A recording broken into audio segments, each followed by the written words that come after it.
Mihorodrory daholo tsika rehetra e. Fiadanany tompo sy ny fahasoavana amintsika rehetra. Ahoana izay elaela tsy mifankahita indray aloha? Salama daholo tsika. Matoky efa salama daholo tsika eo e. Hanao ny fampianarana indray tsika amin'ity anio ity e. Rezaka tsika tamin'ny farany iny mikasika ilay soavaly mainty. Aty amin'ny toko fahaenina zany tsika izao, aty amin'ny tombo kase zany tsika izao. Dia iresaka tsika ny amin'ilay resaka hoe mizana amin'ity anio ity zany satria efa niresahantsika mikasika ilay hoe soavaly mainty tamin'ny farany iny. Dia resaka mikasika ilay mizana zany tsika. Alohan'ny zavatra rehetra nefa dia izao. Tsy maefa manao na inona na inona tsika raha tsy miara-mivavaka ka manasa antsika rehetra hiara hivavaka ary. Hivavaka tsika. Jehovahandriamanitra iray io. Rainay amin'ny alalan'i Jesosy Kristy Tompo ianao. Miantso ny anaranao izay iray amin'ity anio ity. Mety izy iray hampirotsaka sahady ny fanainao masina amin'ny fahafenoana amin'ilay tsirairay avy anie ianao. Fa ny famohan-kevitry ny teninao tokoa dia tsy efa amin'ny fahendrenana amin'ny fahalalana ny maha-olombelona fa amin'ny alalan'ny fanainao masina irery ihany. Hoy ianao manambara manao hoe nareo na dia ratsy ara-may manome zava-tsoa ny zanakareo fa raha ny rainareo any an-danitra kosa no angatahanareo. Ny fanahy masina moa tsy ame izany mamem-pona va izy dia mangataka aminao izay raha io. Aoka ny fanahinao hirotsaka aminay amin'ny fahafenoana ka izy ampianatra anay ny fahamarinanao. Dia manatrehanay feno entinao Andriamanitra amin'ity anio ity. Aoka Jesosy ilay rahanao soa handrakotra ny fifandraisanay ny tokantrano any. Ka hiaro izany amin'ny loza sy amin'ny ratsy rehetra ianao Kristy. Aoka ny rahanao Jesosy handrakotra ihany koa ny fitaovana izay ampiasainay tsy hanan'ilay ratsy fahefanana dia kely azy. Areo ka ny rahanao Jesosy handrakotra ny tsirairay avy ka hiaro anay amin'ny loza sy amin'ny ratsy rehetra. Dia aoka ny fanahinao hiasa amin'ny fahafenoana hanokatra ny fonay sy ny sainay mahataranay ny sitraponao. Izay reto dia mpanompo tsy mahasoa ihany eo anatrehanao Jehovah Tompomaro. Ka ninona fahotana ninona tsy fahamendrenay. Izay vitanay teo anatrehanao dia hifonanay aminao ka hangatanay famindram-poso famelan-keloka. Mangataka aminao izay Jesosy io. Diovy amin'ny rahanao izay ho afa-pahotana, sasao amin'ny rahanao izay ho afa-keloka. Ary mangataka aminao izay manatrehanay feno eto Tompo amin'ny alalan'ny fanainao masina. Le ratsy kosa dia aoka tsy hananjara amin'izao toerana izao. Tsy hananjara amin'ny fampianarana, tsy hananjara amin'ny tokantrano, tsy hananjara amin'ny fitaovana izay ampiasainao. Fa nina fanakorontanina ataon'ilay ratsy eo anatin'ny fianarana ny teninao. Dia ilay vonony izany noho ny amin'ny rano zanak'ondry sy ny fofinain'i Kristy tsy manan-kery tsy manam-pahefana. Lasa ny afo mandevina ny Satana sy ny asany rehetra noho ny amin'ny rano zanak'ondry sy ny fofinain'i Jesosy. Halleluja.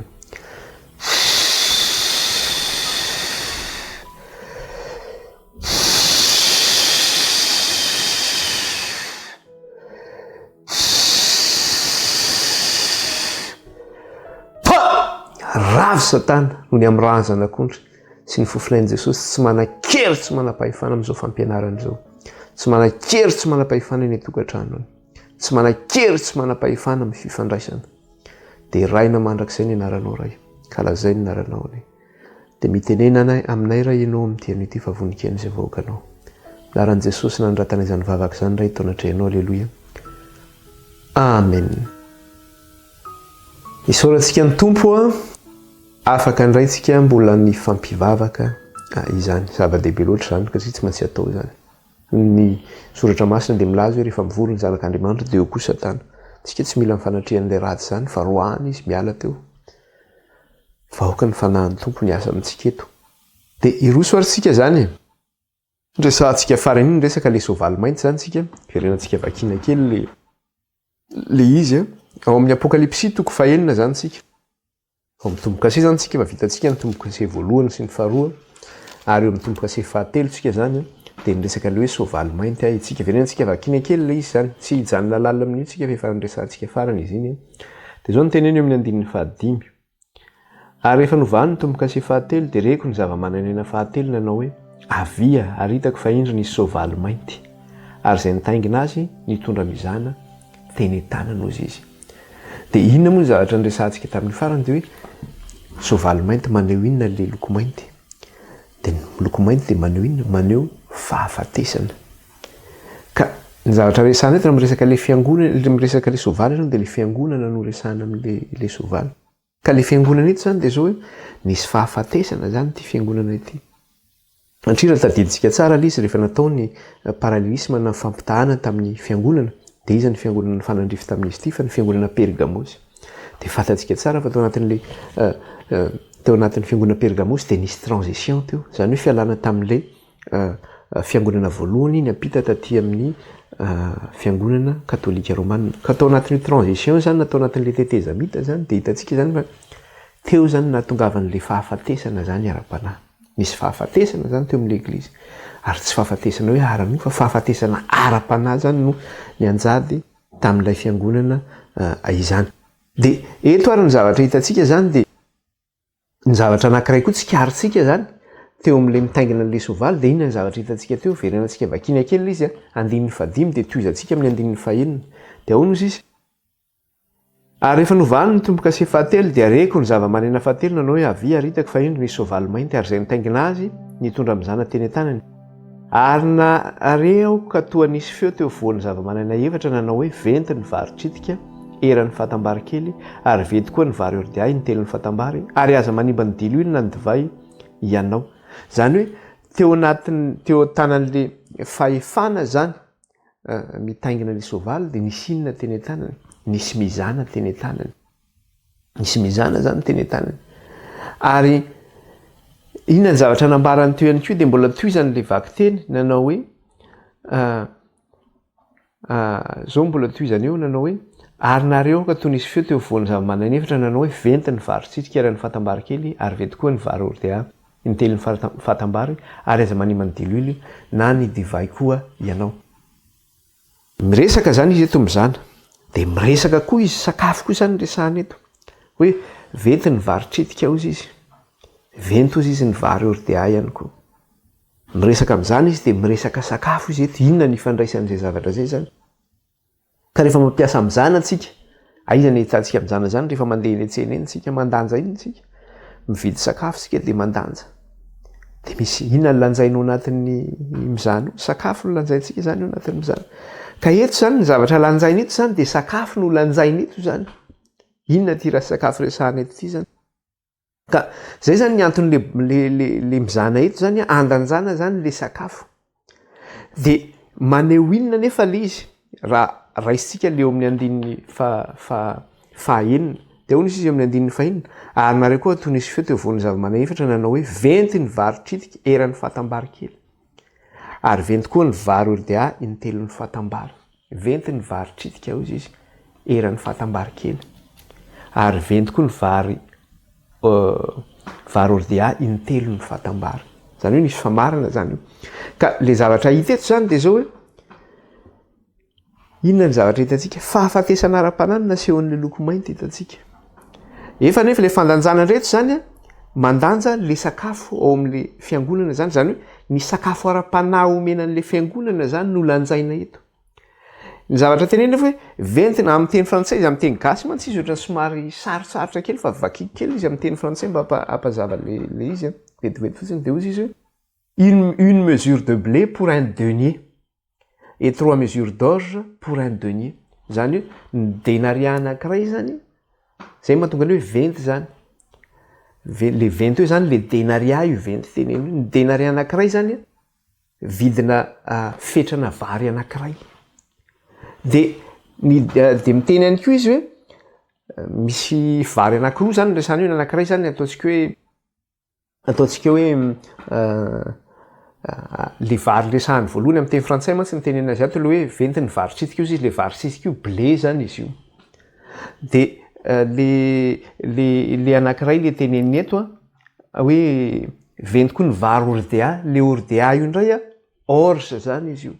Ka izy io zany grain zany izy io. Ny grain zany le voambary zany, voambary reny zany. Dia le vary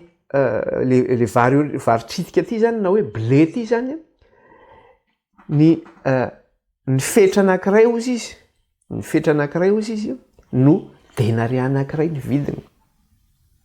Dia le orge indray zany na le ordia zany dia zao hoe denaria anankiray ny fetra anankitelo amin'le ordia ozy izy. denary anankiray ny fetra anankitelo. Zany hoe tena vidiana lafo zany hoe fetrana vary ohatrany hoe tsy haiko na iran'ny kapoka ve zany fetran'zany tsy fantatro. Ataontsika raisitsika ohatr' zany atao hoe vary iran'ny kapoka ve no vidinao denary anankiray, lafo be nge zany. Na hoe fetrany ordea anankitelo kapoka no vidinao denary ray koa, lafo be nge zany. De mijereo tsara mividy mpiainana amin'ny Madagasikara n'izao fotoana zao. De ohatr' zany mihitsy ny hitanao zany, lafo be zany. Zany denary zany nefany ao amin'ny soratra masina de inona?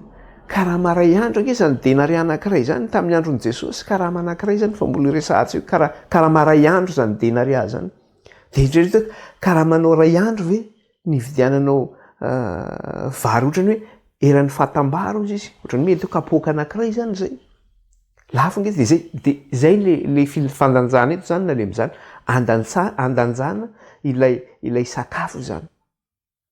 De ny zavatra hitantsika eto de zao hoe le soavaly mainty miresaka le hoe fahafatesana ara-panahy le izy. Ka le fahafatesana eto resahana zany de hoe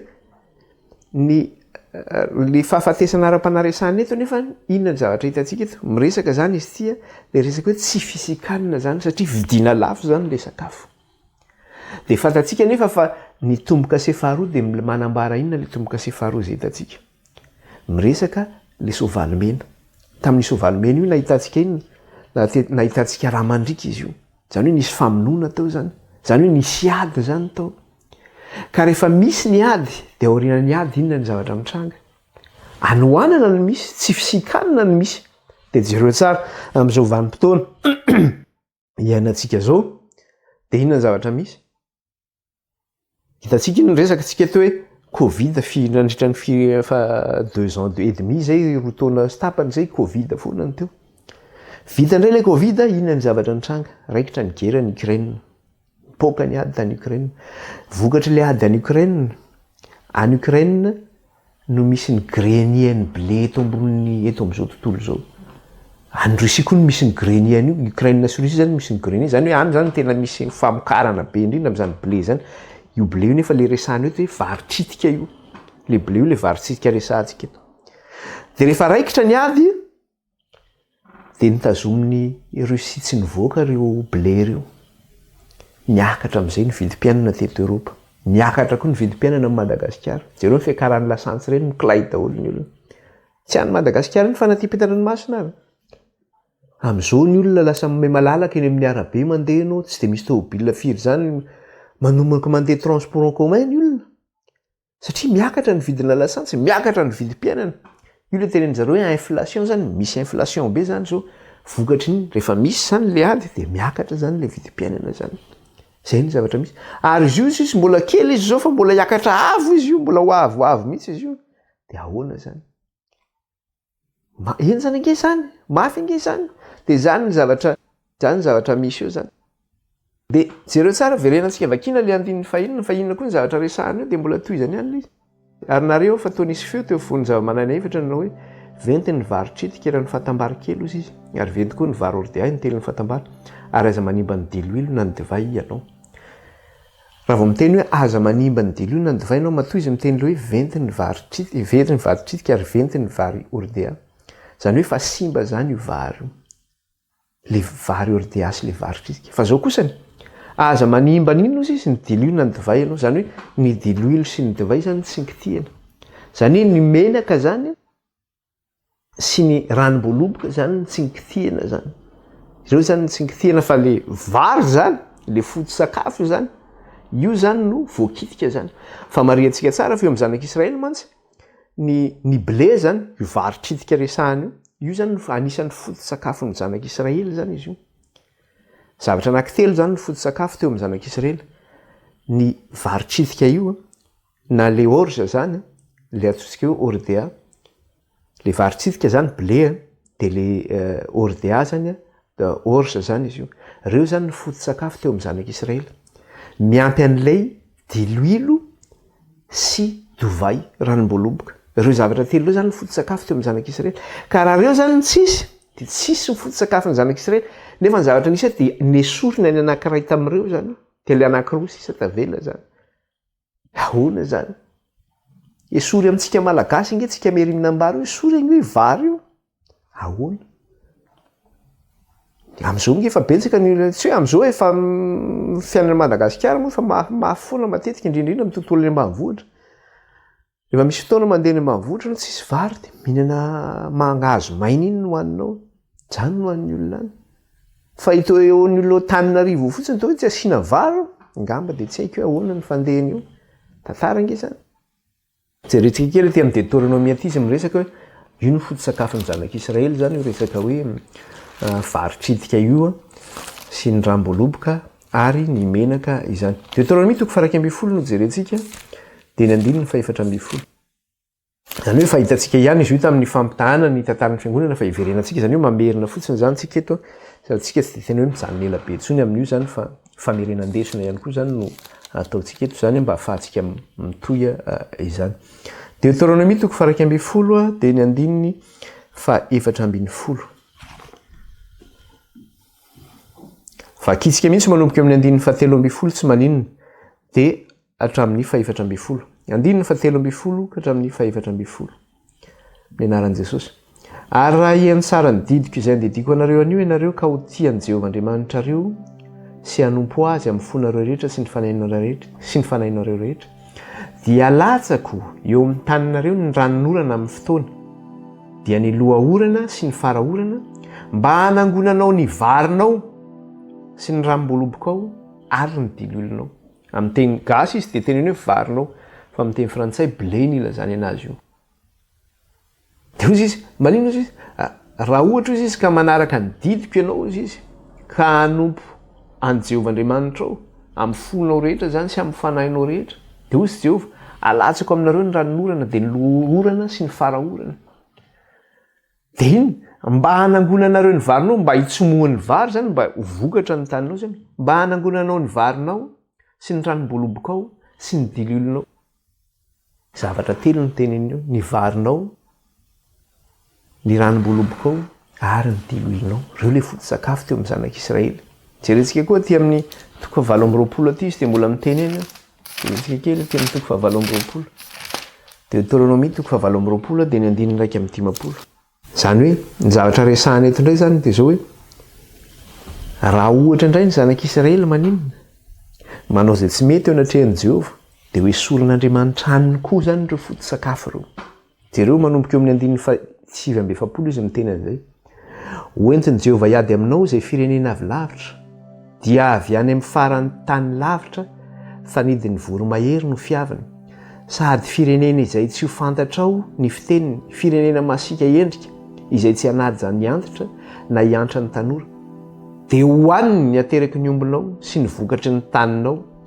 mandra-paringanao ka tsisy avelanao anao na vary na ranom-boloboka na dililo na ny ateraky ny ombonao na ny ateraky ny ondry amanosinao mandra-pandringany anao ahoana izy izy dia hohaniny izy izy ny vokatry ny taninao mandra-paringanao ka tsisy avelanao na vary na ranom-boloboka na dililo sy ny zavatra maro samihafa anko miala rehefa manao ratsy koa zany atrehan'Andriamanitra dia soron'Andriamanitra koa io foto-tsakafo io zany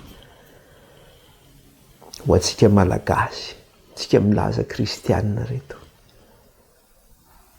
efa nyresantsika lava teto zay tsika sady miantso ny anaran'Andriamanitra no manompo sampy misy resaka mihitsy ary any no ao amin'ny Facebook moa tena hitana zavatra rehefa mba mijery an'io ianao dia misy milaza manao hoe ka za aloha sady kristianina no manaja fomban-drazany za dia tena mbola mamadika dia be dia be manao commentaire miteny manambara manao hoe ie tena za koa tena manao an'izany tena sady mivavaka no miampin'Andriamanitra no manao ny fomban-drazana manao famadihana sy ny raha olona dia azagaga raha miala zany miala ny vary miala ny ranom-boloboka miala ny diloilo tonga ny fahantrana sy ny maro zany dia tohizo mbola hitantsika hoe mety dia ataovy fa zany nahazo any zanak'Israely zany raha hanompo an'i Jehova ianao zay nge le teny tariha aloha teo Deutéronomie 7:10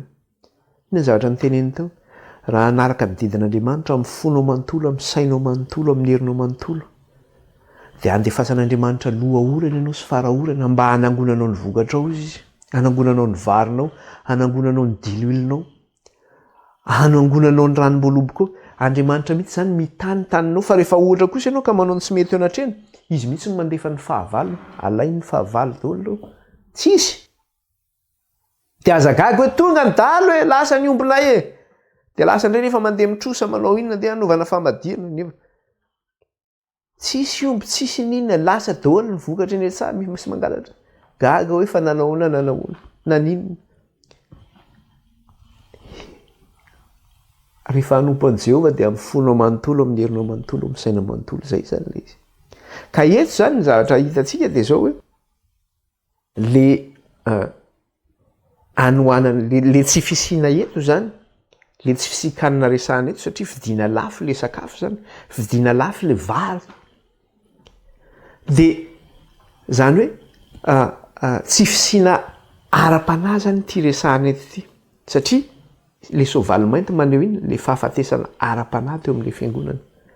Dia tsy fisiana kanina ara-panahy zany ty, satria tadiditsika tsara fa teo amin'le transition zany avy amin'le fiangonana voalohany mimpitaka mankaty amin'ny fiangonana katolika romanina, dia fantatsika fa nanomboka nahazo toerana ny kristianina tsy nenjehina intsony, lasa nahazo reconnaissance izy, karazana ohatrany hoe fankatoavana angamba zany, tsy fantatro.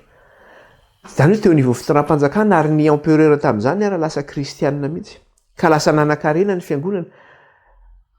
Ny takalon'izay zavatra zay nefa dia zao lasa ny ara-pananina tao ambany zavatra, fa variana amin'ny resaka hoe fivoarana le fiangonana amin'ny fandrosoana ara-ekonomika, ara-sosialy, ara-toekarena zany. Zany lasa ny azakazan'le fiangonana ka hany ka le sakafo ho an'le fiangonana lasa tsisy intsony. Dia zay le zavatra resahana eto zany, io tsy fisikanina ara-panahy io zany no maty. Satria ny zavatra nomenao am-piangonana dia tsy manan-danja intsony zany ny zavatra menao am-piangonana. Dia jereo misy fiangonana, tsy teny anara-fiangonana fa misy fiangonana, raha mandeha amin'ireny fiangonana ireny ianao dia mihaino toriteny ianao am-piangonana, dia zavatra mampatory ny resahana io, tsisy fotony ara-panahy le zavatra resahana. 4 taona ianao nandeha tao hoe fiangonana zany io dia mandeha any ianao, fa le sakafo dia mampalahelo. Tsy vokiny fanahinao zany, tsy vokin'le sakafo, tsy vokin'le tenin'Andriamanitra, satria zavatra mialatsy amin'ny fomba fiteny vahiny hoe histoire dormir debout ny zavatra resahana io, zavatra mampatory mitsangana no menanao am-piangonanao. Misy ara dia miesona mihitsy ao am-piangonanao.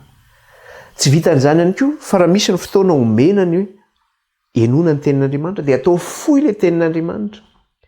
Zara raha misy atsasakadiny ny sasany hoe ian'ny tenin'Andriamanitra hoe atsasakadiny, fa maninona ny atao atsasakadiny, ka andreo dia matory ny olona fa lava loatra. Zany mantsy ny efa teknika zany amin'ireny karazana fiangonana hoe tsy tsara ny toritena atao lava, tsy tsara atao fohy, fa maninona mampatory. Dia nisy tsaroako sendra nisy fotoana tamin'ny Madagasikara aingaikaingana zay, dia nisy pasteur nenoko izy ty, pasteur fa malaza koa izy eo Madagasikara ao, fa niazy indray ny toriteny tena ataony lava mihitsy. Dia zao ny tenenin'io pasteur izy angamba mety malala maheno an'izany, satria za mba za konge mihaino ahoana ny zavatra tsy hoe anona, fa za tsy mba miavinavina fiangonana zany, mihaino inona ny zavatra misy ato. Rehefa tsy araka an'Andriamanitra dia tsy miditra amin'iny, fa rehefa hoe araka an'Andriamanitra dia mijery hoe ahoana ny fandehany. Dia ozy le pasteur ary tsaroko tsara le izy, ary marina ny zavatra mitenenina hoe ianao ozy izy rehefa mankaty aminay ny olona, satria ny olona zany tonga any dia mitady iny, mitady fanasitranana. Dia za ozy izy tsy za manasitrana fa Andriamanitra manasitrana, fa zao tongava any, vavaka sabotsy koa izy io zany, tongava any ozy izy. Dia ozy le zay ny tsy andehany, dia fa maninona tsy andehany, ka le toriteny hoe nge lava be, tena lava be mihitsy le toriteny. Raha olona. Dia ozy izy le pasteur, dia zao hoe raha za no andehanana aty dia aza mankaty nareo, fa raha an'ity tena dia ataovy hoe Andriamanitra no andehananareo, za mpanompo ihany ozy izy. Andriamanitra rehefa mihaino toriteny fanan'Andriamanitra io miasa ao anatinao, Jesosy zany nge ka mampianatra e, ady mifiry Jesosy mampianatra eo kalamanjana eo. Ny apôstôly Paoly tadidio tsara, misy fotoana izy le mampianatra izy eo amin'ny efitrano amin'ny hariva iny, mamatona alina mihitsy misy tovolahy teo mivaravarankely teo fa alina efa tena alina be moa fa tena hoe naharitra ela mihitsy zany le izy restory izy de nianjera teo amin'ny lavarangana mihitsy satria fa tena alina loatra le izy fa zany hoe maharitra ela zany le fampianarana natory-teny misy nefa ny olona zany de atao atsasakadiny atao fefakadiny ohatra hoe misy nazy fefakadiny ny fampaherezana atsasakadiny tory-teny ora ollo eny tenin'Andriamanitra ve ianao de zany no atao mihitsy jereo tsara tsika rehefa misakafo ohatrany hoe lahady any an-trano miaraka amin'ny fianakavianao tsy fantatra aloha ny any aminareo fa raha za zao misakafo zany miaraka amin'ny ankona koa ny atoandro zany rehefa lahady zany na ohatrany adiny ray farafahakeliny eo ambola tabatra satria misakafo ianao de sady mikirano misakafo anao kenao ve misakafo ara-panahy de ho ataonao ambany zavatra no niara-novo de mila vokisana tsara mihitsy le fanahy ny tenin'Andriamanitra de any amin'ny fiangonana hafa zany rehefa miantory-teny zany de foy tena zarara misy le fotoana hoe enonan'ny tenin'Andriamanitra zany eo anatin'ny fiangonana fahafatesana ara-panangy zany de inona no bana filazany raharaha adiny ray sasany anao ny lazanao ny anina fa zao de mila kamakary amin'ny selula zao ny tanora anina mila manao an'izao ny asa fitoriana mila manao an'izao mila manome vola kely ho an'ny radio ny fa mila fanohanana ny radio de zay mba mitondra ezaka mila mitondra ny anjara brika io ny anina manao an'izao adiny firy iny eo adiny ray sasany iny eo ihany tory-teny etsy amin'izany ora olona normal zany raha fahafatesana ara-panahy zany ny zavatra misy amin'izao fotoana zao misy zany zavatra zany ka raha tokony fianarana amin'ny tenin'Andriamanitra zany de zany no bana ao amin'le fiangonana ka to mametra fanontaniana ngizabe hoe ahoana zay nge le tenin' Jesosy manambara hoe raha hoavy ny zanak'olona movy ahita finoana ety ambonin'ny tany izy kenao raha tsy mianatra ny tenin'Andriamanitra ao am-piangonana tsy vokisana ny tenin'Andriamanitra voakako inona ny finoana ho hitany eo finoana moa avaiza ny tory ny finoana io finoana dia avy amin'ny tory-teny ary ny tory-teny dia ny tenin'ny Kristy ka inona ny finoana ho hitan'ny Kristy io rehefa tsy hen'ny tenin'Andriamanitra ianao tsisy raha ho avy ny zanak'olona movy ahita finoana izy tsy misy tsisy ninona tsisy zany le izy de iverenantsika kely izy ijerentsika le izy de raha miresaka zany iverenantsika amin'izay le teny teo atao amin'le aty amin'ny apokalipsy toko fa enina tsika terenantsika kely izy zany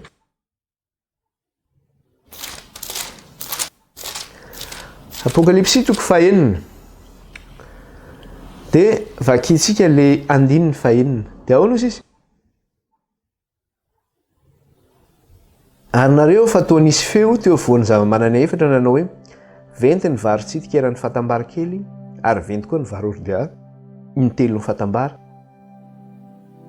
ary aza manimba ny diloilo na ny divay ianao fantatsika zany le izy teo hoe reo le foto-sakafo teo amin'ny zanak'Israely ny vary ny dililo ary ny ranom-boaloboka ny zavatra hitantsika teo dia zao hoe inona no vidiana lafo dia le vary no vidiana lafo ny vary tsitika ozy izy denary anankiray ny fidianana anazy ny vary ny telo ny fatambariny ordia na hoe ny orsa zany vidianao denary anankiray ihany koa zay dia raha reo ara ny foto-sakafo ny zanak'Israely fantatsika tsara fa ny vary no vidiana lafo fa le diloilo sy divay hoe aza manimba ny diloilo izy izy na ny divay ianao inona raha zany le vary resahana eto araka le tenitsika teo hoe ny sakafo ara-panahy io tsisy eo am-piangonana intsony hoe mba miantory teny ianao tsy maheno intsony dia jereo fa ato anatin'ny baiboly mihitsy eto zany izy dia teneny mihitsy hoe ny vary na hoe ny grain zany dia tenin'Andriamanitra io tena teneny mihitsy hoe tenin'Andriamanitra io ary Jesosy ary dia niteneny izy io mihitsy jerentsika kely fotsiny aty amin'ny Deutéronome toko fa 8:7 inona zavatra tenin'Andriamanitra eto Deutéronome toko fa 8 teny 9:7 zao mivaki teny amin'ny anaran'i Jesosy dia nampanetry tenanao izy ka namelanao noana dia nanome anao ny mana ho aninao izay tsy fantatrao na ny razanao ampahafantarana ianao fa tsy mofy ihany no veloman'ny olona fa zay rehetra loaka ny vavan'i Jehova no veloman'ny olona. Rehefa tsisy sakafo ny zanak'Israely tany anefitra dia nandefa mana avy any an-danitra Andriamanitra. Inona nefa le mana io le sakafon-danitra io, le mofon-danitra no men'Andriamanitra io, men'ny zanak'Israely. Tamin'izany fotoana izany nefa ny zanak'Israely tsisy ninona, tsisy vary teo am-pelantanany, tsisy ninona. Avy amin'ny inona nefa no anamboarana mofo? Fantatsika tsara fa ny blé no anaovana mofo, ny blé nefa vary, le vary tritika io. Ka tsisy zany mofo. Rehefa tsisy mofo dia tsisy zany ny vary tritika, satria avy amin'ny io no anamboarana le mofo. Dia hozy izy miteny tompo manamala manao hoe tsy mofo ihany no veloman'ny olona fa ny teny rehetra iny zay alokan'ny vavan'Andriamanitra no veloman'ny olona. Zany hoe le tenin'Andriamanitra io zany tena mahavelona anao fa tsy ny mofo ihany no mahavelona anao. Ka eto zany le fampitahana zany dia zao hoe mampitaha zany le tenin'Andriamanitra amin'le mofo zany. Hoe ny vary zany zay azona le mofo dia ampitahina amin'ny tenin'Andriamanitra io. Dia jereo koa aty amin'ny Luka 4 izy miresaka an'izay Jesosy. Zao no teneny Luka 4 andininy 15. Luka 4 dia ny andininy 15 raisitsika kely. Luka 4 dia ny andininy 15. Iny ny zavatra resahana eto. Nivoaka ny mpamafy amafy ny vo. Ary raha namafy izy, ny sasany dia voafafy teny amoron-dalana ka vohitsakitsaka dia lanin'ny voromanidina. Zany hoe le vo, io le voambary mandeha mamboly zany ianao dia mamafy vo zany ianao. Dia eto amin'ny andininy 120, inona ny ilazany an'io vo io zay afafy io? Andininy 120. Koa izao ny hevitry ny fanoharana, ny voa dia ny tenin'Andriamanitra. Ny voa dia ny tenin'Andriamanitra hozy izy. Le grain zany io, na le vo zany, tenin'Andriamanitra hozy izy. Ka ty vary resahana eto ty zany, araka le niresahantsika teo hoe le vidiana lafo ity dia le tenin'Andriamanitra zany io vidiana lafo. Vidianao lafo le tenin'Andriamanitra. Sarotra no mahita azy. Dahoana zany. Dia inona indray koa ny resahana eto? Resaka izy zany araka le tenentsika teo hoe le tenin'Andriamanitra zany tsisy tsony amin'le fiangonana. Fa hoe aza manimba hozy izy ny ranom-boaloboka na ny diloilo hozy izy. Dia inona indray nefa ny hevitra n'ilay diloilo? Resahantsika indray le diloilo. Hevitra n'le diloilo dia hoe ny fanahy masina indray zany no resahan'le hoe diloilo indray eto. Jerentsika ty amin'ny Zakaria ty indray izy no miresaka an'iny. Zakaria 4. Zany hoe fa mamerina ho antsika efa niresahantsika ihany izy io, fa mamerina fotsiny tsika fa tsy mijanona ela tsika zany. Dia andehantsika ty amin'ny Zakaria zany amin'ny testamenta talohantsika. Zakaria 4 andininy 1 ka hatramin'ny 9. Zakaria 4 andininy 1 ka hatramin'ny 9. Ary niverina ilay anjely niresaka tamiko ka namoa ahy toy ny olona foazina mitory. Dia hoy izy tamiko, inona no hitanao? Ary hoy izao, hitako fa indry nisy fanaovan-jiro tena volamena, ary ny fitoerany diloilo ny dia eo an-tampony. Ary ny lela fanaovan-jiro ny fito kosa dia eo aminy. Ary misy fantsona fito eo amin'isan'ny lela fanaovan-jiro izay eo an-tampony. Ary misy hazo oliva 2 eo anilany, ny anankiray eo ankavanan'ny fitoerany diloilo ary ny anankiray eo ankaviany. Dia niteny tamin'ilay anjely niresaka tamiko nanao hoe, inona moa ireo tompoko? Ary ilay anjely niresaka tamiko ka namalina ka nanao tamiko hoe, tsy fantatrao va ireo? Fa hoy izao, tsy tompoko. Dia namaly izy ka nanao tamiko hoe, izao ny tenin'i Jehovah ny amin'ny Zorobabela, tsy amikerina mimpatanjahana fa mifanahiko Jehovah tompony maro.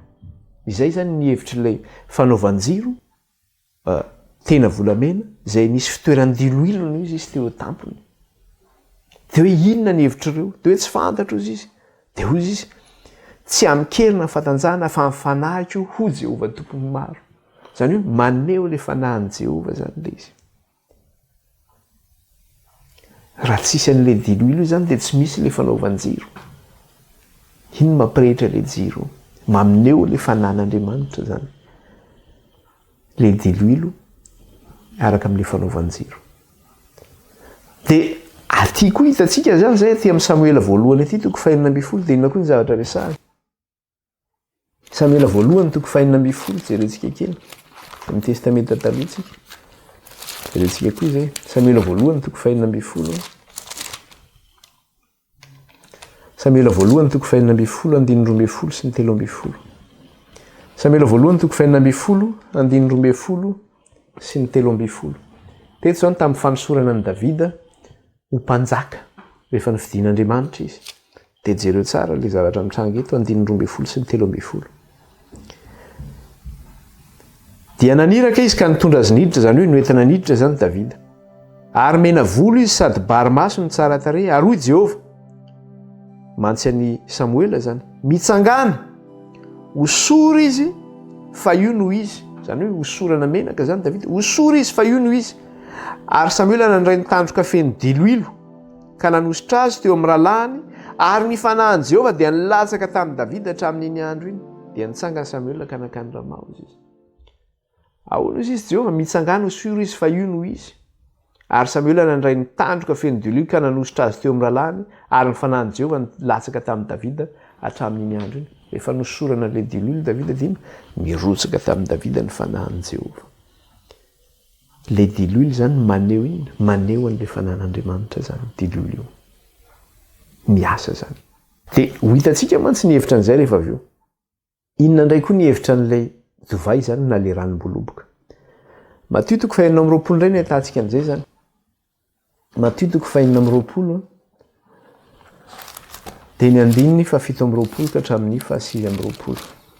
Matio toko 4:20 dia ny andininy 7:20 ka hatramin'ny 8:20. Vakitsika amin'ny anaran'i Jesosy. Ary nandray kapoaka izy, zany hoe Jesosy io zany, ka noho ny efa nisaotra dia natolony azy ka nataony hoe sotroinareo rehetra ity, fa ity no rako dia ny amin'ny fanekena izay latsaka ho an'ny maro ho famelan-keloka. Rehefa nandray ny kapoaka zany Jesosy tamin'le Paska farany niarahany tamin'ny mpianatra zany izy io. Dia nandray ny kapoaka izy, dia nisaotra dia natolony ka nataony hoe sotroinareo ity, fa ity no rako izy. Dia ny amin'ny fanekena izay latsaka ho an'ny maro famelan-keloka. Tsy toe le rahan'i Jesosy mihitsy iny zany teo fa ino kapoaka ilazain'i Jesosy hoe rako io. Dia toy zany le vaky teny. Ary lazaiko aminareo fa hatramin'izao dia tsy mba hisotro itony vokatry ny voaloboka itony intsony eo, mandra-piavy ny andro iarahako misotro izay vaovao aminareo any amin'ny fanjakan'ny raiko. Ambarako aminareo izy fa hatramin'izao dia tsy mba hisotro itony vokatry ny voaloboka itony intsony eo. Inona zany le tao anatin'le kapoaka? Ranom-boaloboka zany iny tao anatin'le kapoaka, vokatry ny voaloboka iny zany. Ka ilay ranom-boaloboka zany maneho inona zany? Maneho an'le ran'ny Kristy zany le ranom-boaloboka. Zay zany nanehoan'le ranom-boaloboka. Voalohany zany tsika raha miresaka tsika le vary. Le vary na le vary tritika io na le vary ordia io, le maneho an'le tenin'Andriamanitra zany. Faharoa manaraka an'izay, le diloilo maneho ny fanahy masina. Fahatelo, le ranom-boaloboka zany maneho an'le ran'ny Kristy zany. Dia ho hitantsika hoe inona ny hevitra an'izay rehetra izay zany. Ka ny fanokafana zany ity tombo-kase fahatelo ity zany, rehefa nosokafana ny tombo-kase zany dia zao hoe ny tsy fisikan'ny eto zany dia zao hoe tsy fisiana ara-panahy zany aloha ny resahany eto voalohany indrindra. Ary ilay tsy fisiana resahany eto zany dia ninona? Ny tenin'Andriamanitra ihany zany no voakitika amin'izy io. Ny tenin'Andriamanitra ihany. Zany hoe le vary ihany zany no voakitika amin'izy io dia le tenin'Andriamanitra. Fa zao kosany tsy voakitika an'izy io zany ninona? Ny fanahin'Andriamanitra sy le rahan'i Kristy. Izay mbola miasa zany hoentina maninona? Mamonjy ilay fiangonan'Andriamanitra.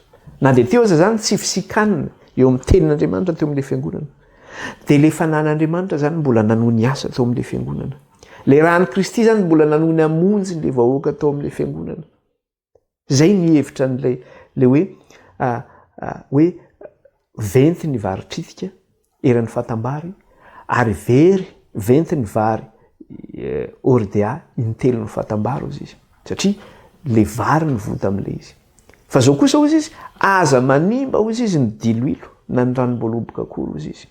Dia zay mahatonga le izy hoe ny vary ihany zany na le tenin'Andriamanitra no voakitika ny amin'le tsy fisikaliana eto. Zany hoe le vary zany tsy misy, le tenin'Andriamanitra no tsy misy. Fa kosa le fanan'Andriamanitra zany mbola manohy miasa ary ilay ran'ny Kristy koa dia mbola manohy mamonjy izany. Dia io araka le tenentsika teo hoe tena vidiana lafo de lafo de lafo de lafo le vary. Satria eran'ny fatambary ve no vidianao denari anankiray, 20 io, le 20 io mantsy amin'ny teny frantsay lazana anazy io hoe denari anankiray. Denari anankiray izany fa araka ny resantsika teo hoe karama ray andro ange zany. Ahoana ny lafo ange zany? Na karama ray andro avy amin'ny Madagasikara amin'izao dia vary iray kapoka ve no azonao amin'izany? Na mety hoe vary iray kilao ve no azonao amin'izany? Fa tena hoe tsisy valeur antsony, mety mitombo izy nareo tena marina zany, za tsy dia malala loatra hoe manahoana le vidina vary amin'ny Madagasikara. Fa tena mety mitombony zany raha ny zavatra hitantsika amin'izao fotoana izao zany. Jerentsika kely aty amin'ny Matio 20 izy, eto akaiky eto antsika tsy mandeha lavitra. Miresaka le hoe vidina vary izany. Matio 20 dia vakintsika ny 1 sy ny 2. Dia ahoana izy eto? Fanjakan'ny lanitra dia tahaka ny lehilahy tompo-trano izay mivoaka maraina koa hanakarama-piasa ho any an-tanimbolobina. Zany hoe voaka maraina izy nitady piasa eny an-dalambe eny, ka misy mantsy le piasa reny mijoro amin'ny toerana anankiray dia rehefa mila piasa ianao dia mandeha eny zany. Dia vao maraina koa izy dia lasa izy zany andeha hanakarama-piasa ho any an-tanimbolobina. Dia 2 ary rehefa ny fanekeny tamin'ny piasa fa ho denaria isan'andro ny karamany dia nasainy nakany amin'ny tanimbolobina ireny. Zay zany ny fanarahany tamin'ireto hoe denaria isan'andro ny karamanareo. Karama ray andro zany denaria anankiray. Zany denaria anankiray zany nefa nividianao n'inona? Vary tsitikeran'ny fatambary, tsy haiko ary na ray kilao tenenina io na hoe ray kapoka zany, fa mesura zany fetra anankiray no vidinao, fetra anankiray no vidinao denaria anankiray zany. Lafo ange zany raha olona. Zany vidiana lafo zany le tenin'Andriamanitra. Sarotra ny mahazo an'izany. Dia jereo tsara. Fa raha mandeha ianao amin'ilay fiangonana ireny, indrindra fiangonan-dehibe ireny zany, dia tena vidianao lafo io tenin'Andriamanitra io. Vitsy ange zany fiangonan-dehibe miresaka mikasika ny hoe fiavian'i Jesosy Kristy fanondroany zany. Vitsy zany fiangonan-dehibe miresaka, raha miresaka fotsiny azo dia efa be dehibe sady miresaka an'izany hoe andro fitsaharan'i Jehovah zany, miresaka hoe sabata zany. Miresaka an'izany hoe didin'Andriamanitra zany. Satria ny didin'Andriamanitra, didin'ilay fiangonana no atao koa amin'ny ampianarinao am-piangonana fa tsy ilay didin'Andriamanitra zany. Vitsy ange no mampianatra an'izany hoe io Jesosy izay notsika io ve le maty araka ny soratra masina io, nalevina araka ny soratra masina, nitsangana araka ny soratra masina io, nahazo 3 andro sy 3 alina teo akibon'ny tany ve io? Vitsy no mampianatra an'izany. Vidiana lafo ange zany. Aiza ny ahitanao an'izany? Tsy ampianarina any zany. Voenjika ianao raha meno an'izany any. Kanefa tenin'Andriamanitra no manambara an'izany. Fa tonga dia efa miteny sekta zany. Tsy mampaninona ahy tsona sekta zany. Izy moa sekta voalohany anaty Baiboly. Jesosy Kristy nge ny atao hoe sekta voalohany anatin'ny Baiboly. Ary izy lehibe ny sekta voalohany antsoina ny apôstôly Paoly. Lehibe ny sekta Nazarenianina hozy izy. Tsy mampaninona zany. Raha sekta ao amin'ny Kristy zany dia tsy mampaninona zany satria ao amin'ny Kristy fa tsy hoe miala amin'ny Kristy tsy akory. Fa tiako tenenina hoe le vokatra le fahafatesana ara-panahy dia foana daholo zany fampianarana rehetra zany. Amin'izao fotoana zao misy an'izany fampianarana zany. Nefa fiangonana mpianatra ny fahamarinana zany. Dia lazaina fa hoe rehefa manatitra fanatitra ny am-piangonana hono ianao dia voavela ny eloko ao. Ora olona. Dia efa fampianarana ny voaka vaiza ndraiky io zany. Fa angamba tsy ny rahan'ny Kristy no azona famelan-keloko. Hanika hoe lasa manatitra fanatitra ianao dia voavela ny eloko ao rehefa mitondra fanatitra, mandrotsaka manao clean anaty fanotrana fanatitra ny am-piangonana dia voavela ny eloko. Ora olona. Zany angela hoe venty ny vary tsitika, venty ny vary urdea, satria na le fampianarana zany efa mivoana tanteraka le fampianarana, fa tsy any amin'izy tsony, tsy any amin'izay alehany tsony, samy manao izay saim-patany fotsiny. Dia efa miteniteny foana. tsy ny afaka ohatr'izay moa de efa tsy tenena ntsony tsika de efa malala azy eo zany tsika de efa malala azy eo zany ary ny zavatra pira am'le izy zany de zao hoe le fiangonana zany de variana amin'ny resaka hoe fandrosoana ara-tany am'izao fotoana zao de inona zavatra jerena hoe ahoana ny fijerin'ny olona avy aty ivelany mandroso ve ty fiangonana ity nandeha tariananina zao ny fiangonana nanao an'izao zinona ny zavatra atao de alefa amin'ny tele daholo zao ny zavatra nataon'ity fiangonana ity zao ny zavatra natao raha manao ohatrany hoe fandroana devoly de alefa amin'ny tele fandroana devoly tena mahavita ohatr'izao ty fiangonana ity lasa ohatran'ny fampiadiana karaji fotsiny hoe izy ny tena maheto zany de rehefa avy eo ndray koa mijery hoe izy ny tena mahavita mahofa le coliseum de samy mandeha amin'ny coliseum daholo mandeha ny anina de mandeha ndray ny anina de mandeha ndray ny anina de mandeha za moa tsy teny anaram-piangonana fa sao de lazan'ny olona manenjika eo de ohatrany hoe faninana fotsiny fa mba ino kely ny fampianaran'ny kristy aono izy jesosy rehefa manao asa soa ianao zay ataon'ny tananao ankavanana zay ataony mifantatra ny tananao ankavio izy zany ny fampianaran'i jesosy ny fampianaran'ny fiangonana nefa de manao an'izao hoe mila aseo zany mba ho fantatra hoe nanao an'izao zany ndray no apprécier fampianaran'ny pastera zany fampianaran'ny fiangonana zany fa tsy fampianaran'i jesosy zany io mila aseo aseho amin'inona rehefa manao anao tsy aza aseho zany ianao raha mivavaka ianao izy jesosy de mandehanao amin'ny efitrano de arindrindra anao de eo magningina de ny rainao any an-danitra mahitanao fa aza me tsara velatsio izy ohatran'ireny fariseo sy mpanolo dalàna zany eny kalamanjana be iny izy mody mandao ohatran de masina be iny angany akanjo misy dictongue milaza manao hoe labiny fepalimoaniny fa tsy hoe manao ny fomba fiakanjonao iny ianao de tena masina be anao na manao an'ity ianao de masina be anao ary ny fahamarinanao azo atao ho hitan'ny hafa fa aoka ho indrainao mahitan'iny ny fiatrana ataonao azo atao hitan'ny hafa aoka nyrainao mahitan'iny fa tsy tabatabaina nanao asa soa de avoaka ty nanolotra anina tatsy amin'ny école zao de ty de nanao an'izao de alaina caméra de alefa hoe nanao an'izao ny madame ranona nanao an'izao ny pastera ranona ora olona zany ny azakazahany fiangonana resaka communication resaka stratégie resaka azahoana fotsiny hoe firy ny azahoana membre ndray iza ny tena anina eto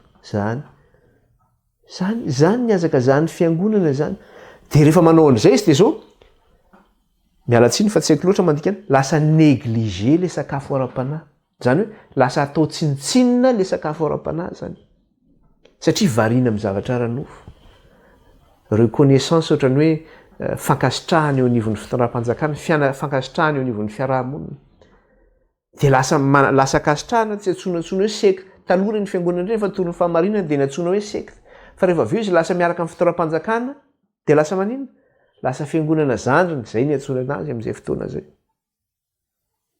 ka le zavatra ny fanahin'ny fiangonana zany am'izao fotoana zao de hoe ny fandrosoana ranofo de alefa any amin'ny facebook de mahita iny mandeha katikatra tsara tarehibe lasa andeha ariananina de ariananina nanao an'izao de nanao an'izao de nanao fiangonana ngeza be de manao an'ity de samy manao an'ity de manao an'izao zany le hoe souci économique sy souci matériel zany hoe any amin'ny fanahina ara-teokarena no jerena zany sy ara-materialy any no jerena zay mahatonga le izy hoe lanjaina zany le tenin'Andriamanitra lanjaina amin'iny le arena ny akilany misy mizano de misy force tsy miady zany io anatin'io mizano io zany le anankiray zany le arenan'le fiangonana le anankiray le sakafo tsisy lanjany lasa izy mananandanja am'le fiangonana le arena manandanja sy le voninahitra sy le riaren'le fiangonana fa le tenin'Andriamanitra maivandanja ery ambony ery tsisy valerany intsony de ny zava-dehibe de zao hoe ny fandrosoana le fiangonana ny zava-dehibe sy ny fankasitrahana ary ny resaka serasera zany ny zava-dehibe zany de ataony serasera nanao an'izao de fahafinaretan'le fiangonana de zao rehefa resahana hoe nisy an'izao nanao an'izao le fiangonana nanao an'izao zay ny zava-retan'aranofo fa Jesosy tadidio tsara fa rehefa manao fahagagana Jesosy na manao zavatra de izy Jesosy manambara amin'ny olona izy aza tenenina zao zavatra nataoko zao aza tenenina amin'ny olona zao fa le izy moa fantatra ihany zany aty aoriana fa Jesosy mamepetra foana aza tenenina zao aoka re ny fankasitrahana ho atsika raha ao amin'andriamanitra dia andriamanitra ihany fa aoka tsy amin'ny olona ny ankasitrahana atsika. Maninona ny tady sitraka aman'olona? Betsaka angety tsy mahazaka an'izany reso, betsaka ny tsy mahazaka an'izany. Ka zay zany le zavatra resahantsika teo hoe maneho zany le izy le mizana zany maneho an'le hoe ankilany anankiray le fanahiana zany ara-teo karena sy ara-materialin'ny fiangonana mavesa-danja be iny eo lasa iny lasa mavedana-danja. Ankilany le fahantrana zany ara-panahy zany, fahantrana ara-panahy, tsy fisikanina ara-panahy. Dia inona ozy ny tenin'Andriamanitra mikasika an'izay zavatra zay? Ohabolana toko 7:20. Andininy 7:20. Akitsika kely ohabolana toko 7:20 dia ny andininy 7:20.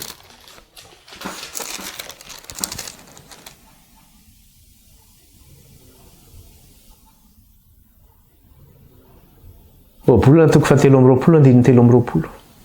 Aono izy izy? Vidio ny marina ka aza amidy dia ny fahendrena sy ny fananarana ary ny fahazavan-tsaina. Ny marina no vidio. Ny fiangonana amin'izao fotoana izao mividy harena, mividy voninahitra, mividy haja, mividy fankasitrahana.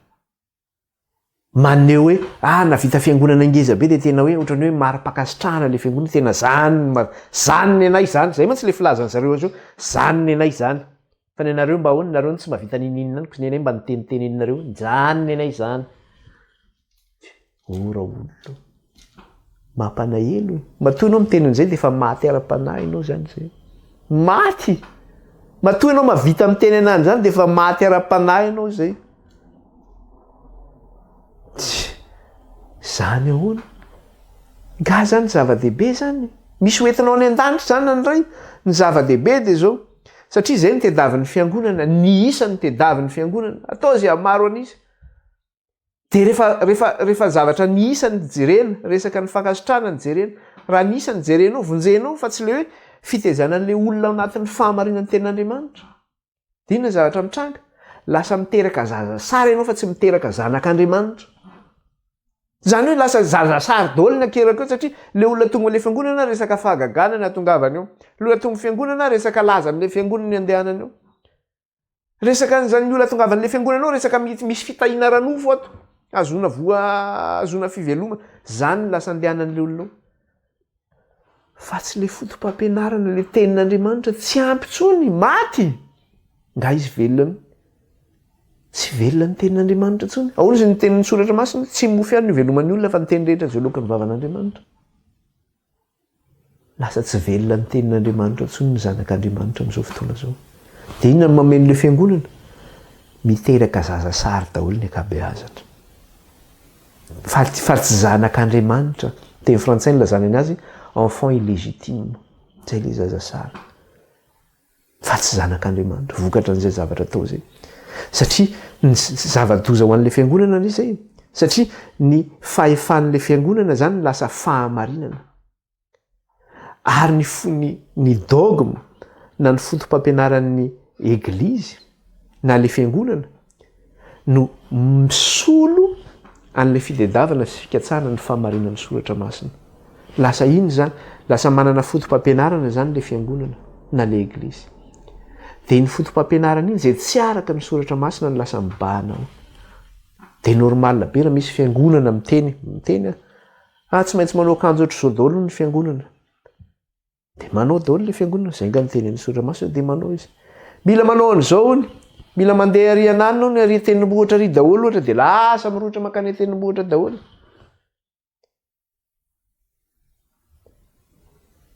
Mila tsy atao batisa ao amin'i Jesosy, rehefa vita batisa ao amin'i Kristy ianao dia mila manao batisa fanondroany iray hony. Dia manao batisa fanondroany daholo. Dia aiza ao anaty soratra masina ao zany. Dia ilay olona mahita, iny manamarina an'io. Jereo fa tamin'ny andron'ny Estera ange ka nanao akanjo manga sy ohatr'izao ny akanjony. Tamin'ny andron'ny anina ange nanao akanjo menamena ohatr'izao ny akanjony. Tamin'ny andron'ny anina ange nanao mavomavo ohatr'izao ny akanjony. Dia samy manao daholo. Dia ahoana zany? ora olona izy ianao maty satria le fotom-pampianarana lasa mibahana tsy vitan'le fotom-pampianarana fa le mpanompon'andriamanitra zay mitondra le fiangonana dia izy indray no lasa maka ny toeran'andriamanitra anika zay teneniny dia tsy refesy mandily sady toateny izy tsy maintsy arahana daholo ny zavatra rehetra nefa ianao manompo tonga hanompo ianao fa tsy tonga ho tompona zao lasa le mpitondra indray ny tompona zany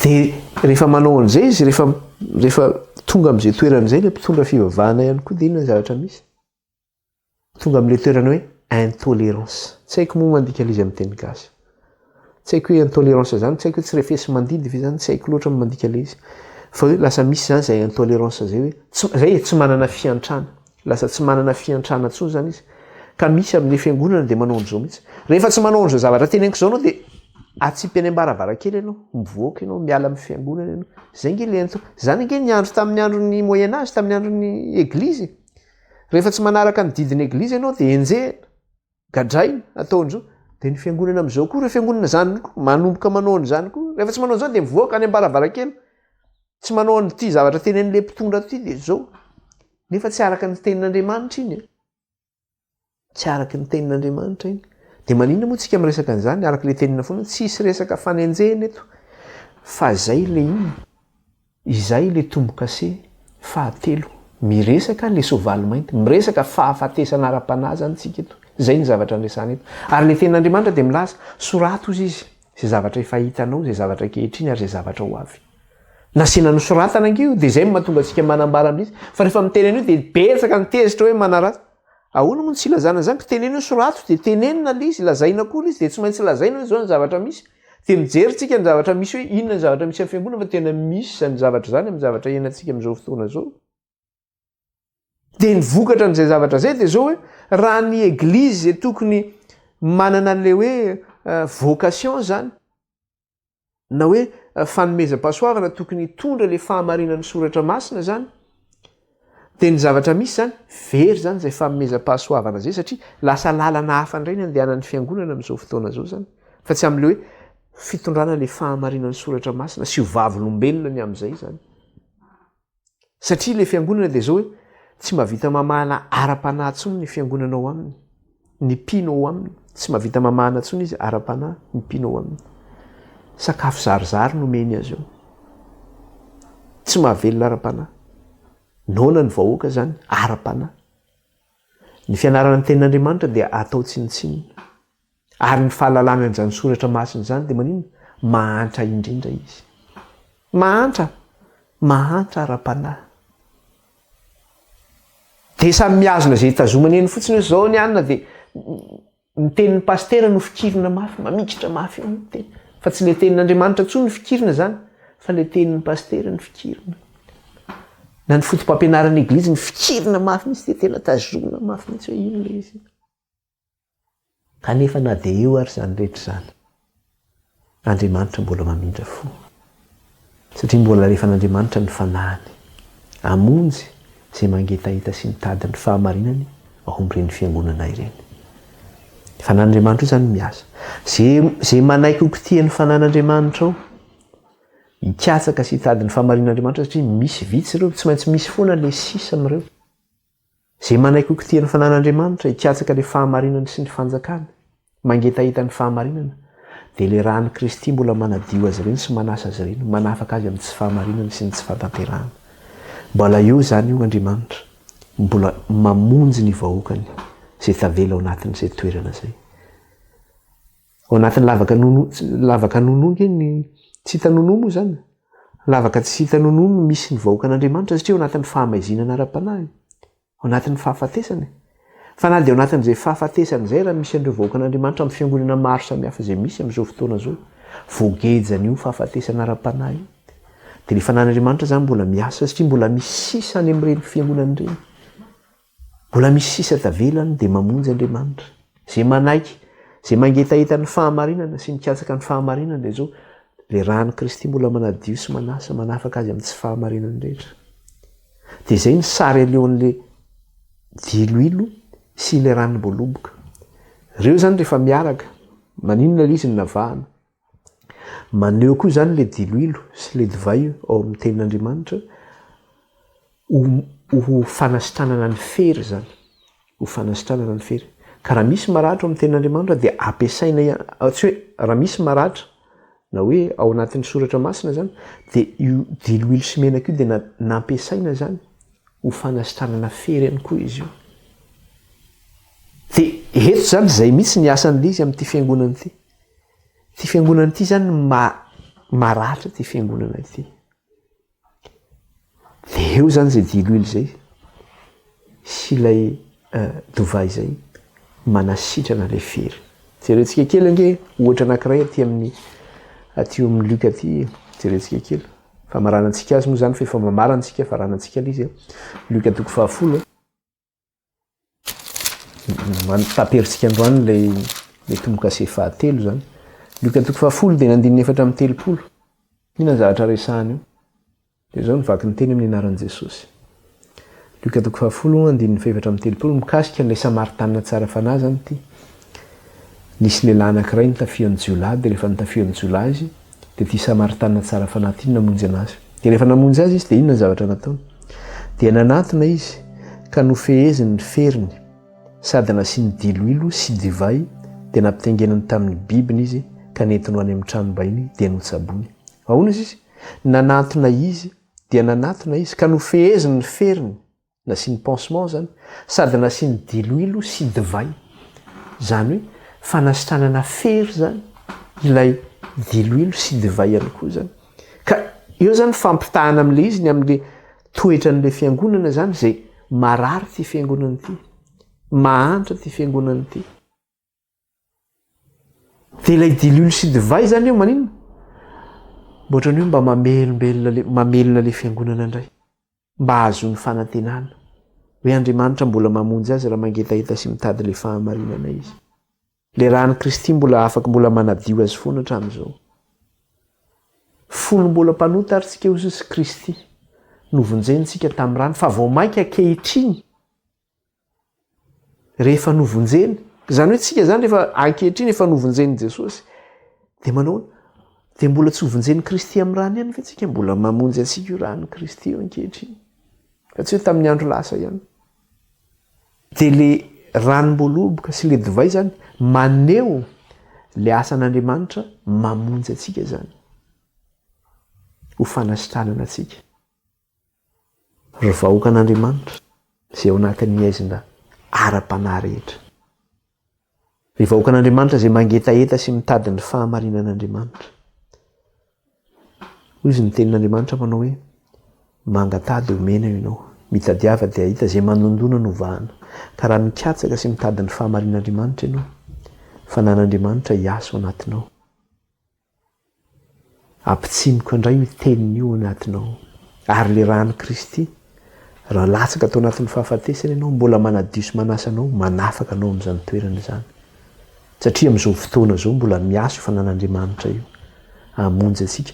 Mbola miasa io ranon'i Kristy io hanadio sy hanasa antsika, hanafaka amin'ny tsy fahamarinantsika rehetra. Izay ny tenin'ny Tompo tamin'ity anio ity. Voninahitra an'Andriamanitra irery ihany. Hivavaka tsika hisaotra ny Tompo.